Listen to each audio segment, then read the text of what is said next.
uyafika usithole sewuyabuza kuthiwa inkomo yakho lena uyavuma usithole wagcina nini ukuyiphuzisa amanzi wathi inhlanhla kwatholakala ukuthi isinensuku le nkomo ingawaphuzi amanzi kwathiwa kuhanjwe kulanda amanzi yaqeda indisho entala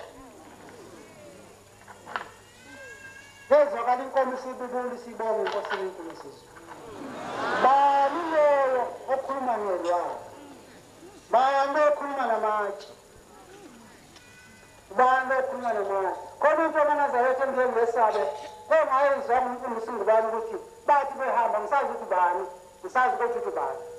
baba behamba nabo bathi inkosi hamba uyokhulekela indawo laphayana kuloya muzi lasekushonile manje uma ehamba lo muntu uma ezofika phansi komuthi mubi basejora basephazi ngathi kukhonile kwalapho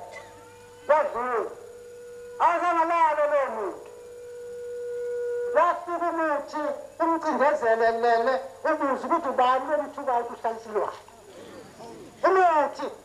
ubani lomthukayo yemesabe nje njengoba ngibona ngiyesabe kuloba sengicabanga ukuthi ikhona yemesabe leyo nto ukuthi isihlahla sami sithi kwaze kwavuka kwayovuswa kwabamkhulu kwathiwa nami umuntu efanapha mangibulawa isihlahla wafika wasevuma ukubaba ubaba esekhuluma nesihlahla esesiyela manje bantwana bakaNkulunkulu silandela indaba enkulu indaba enkulu nje ngoba lo muntu ngempela uma nesitshelo kuthiwa asiphathe kahle into yakhe ngoba lo muntu asimazi ukwenzelani lelinye ilanga ngisho le ngoba iyasehlele lelinye ilanga kuyisabatha isalukazi sihlezi esigcabile ngoba ngazi ukuthi izakwazi ukuhlala esigcabile kwasuka lokho okuhlala lapho enkulumo edwala salukazi ngisithi mko siyaphuthuma isalukazi siyakubamba lokhu sawuthi fahla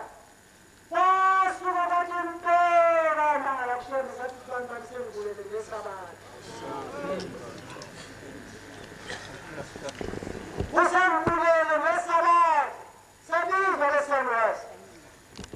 Masibiza lesalukazi sathi wenzeni ngalona kwakhona isalukazi asazi ukusenzeni sesikhohlwe ukuthi sifahla zelo mntu manje hayi umuntu nasi silona sithi sibukele wena ngale sesikhumbusa kwasethi hawo impela intwali imlulu manje ke laseliyathetha wena ntwala ukumlelani lo muntu ngesabathi ngoba uyazi phela ukuthi uma umuntu uyakubamba uyakuthathaza ngezinto manje kwatholakala ukuthi intwala icala liyelayo ngoba nayo ilumuntu ngesabathi